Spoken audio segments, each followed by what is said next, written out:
December 1, 1948, Somerton Park Beach, Australia. A well-dressed man lies peacefully against a seawall, as if sleeping. But he's not sleeping, he's dead. And so begins one of the most baffling mysteries of the 20th century. Who was the Somerton man? No name, no labels, and a code that took over 70 years to crack. When police arrived, they found a man in his 40s, in peak physical condition. He was dressed impeccably in a suit and tie, but there was something odd. Every single label had been carefully cut from his clothing. There was no wallet, no identification, nothing to say who he was or where he came from. An autopsy revealed his last meal was a pasty, but found no signs of violence or common poisons. The cause of death couldn't be determined. The case was a complete dead end. Months went by. The police were about to give up hope when they found a hidden fob pocket sewn into the man's trousers. Inside was a tiny, tightly rolled scrap of paper. On it were two words, Tamam Shud. It's a Persian phrase meaning, it is ended or finished. These words were torn from the final page of a rare collection of poems, called the Rubaiyat of Omar Khayyam. A nationwide search began for the book this scrap came from. A local man eventually came forward.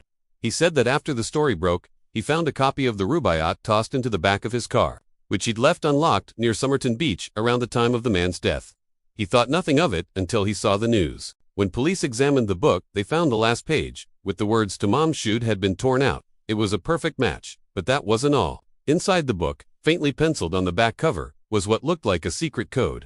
5 lines of seemingly random capital letters. Top cryptographers from the Navy and intelligence agencies were brought in, but none could decipher it. Was it a foreign spy's code?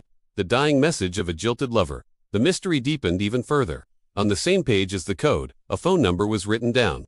This number led police to a young nurse named Jessica Jo Thompson, who lived just a short walk from where the body was found. When shown a plaster cast of the dead man's face, she was visibly shocked and appeared faint, but she denied knowing him. However, she did admit that she once owned a copy of the Rubaiyat and had given it to a man named Alfred Boxall during World War II.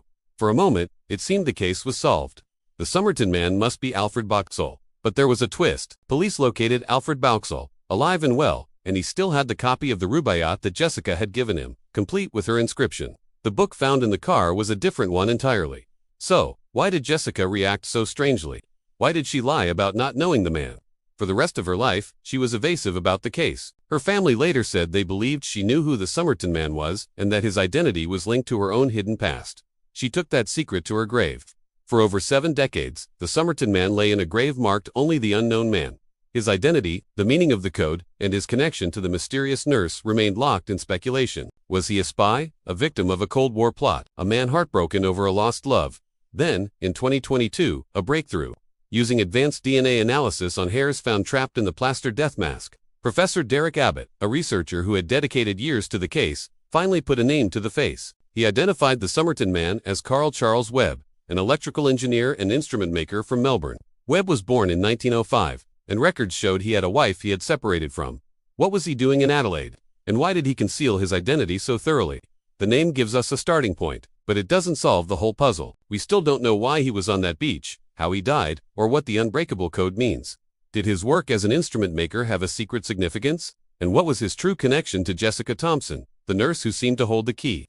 The mystery of Tamam Shud isn't quite finished yet. The man has a name, but his story is still waiting to be told. What do you think happened to Carl Webb? Was it a spy mission gone wrong, or a personal tragedy? Let me know your theories in the comments below. Thanks for watching, and don't forget to like and subscribe for more dives into history's greatest unsolved mysteries.